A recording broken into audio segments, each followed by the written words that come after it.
मनापासून जे आपण कल बघतोय त्यामध्ये डॉक्टर विनय कोरे जे जनस्वराज्य उमेदवार आहेत ते 221 मतांनी आघाडीवर आहेत.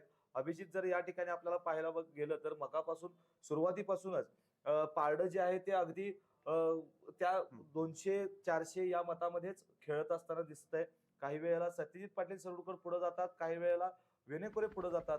तर नेमकी ही परिस्थिती कशी असणार आहे इकडची? नाही, खरं बघायला गेलं तर शाहूवाडी पन्ना विधानसभा मतदारसंघ जो आहे तो ग्रामीण आणि ह्याच्यामध्ये विभागलेला मतदारसंघ आहे. या मतदारसंघामध्ये महायुतीचे जे काही उमेदवार आहेत ते विनय कोरे कुठेतरी चुरशीने इथून मागच्या निवडणुकीमध्ये बघायला मिळालं. पण ज्या पद्धतीने या मागच्या सगळ्या ज्या काही निवडणुका घडल्या, झाल्या, निकाल लागला, त्यामध्ये जी चुरस होती ती चुरस अटळ होती.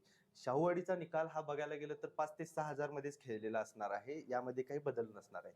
आणि सत्यजित आबांची जर का बाजू बघितली तर लोकसभेला झालेला जो काही पराभव होता तो पराभवाची कुठेतरी भावनिक साध त्यांना या निकालामध्ये आताच्या दिसून येते.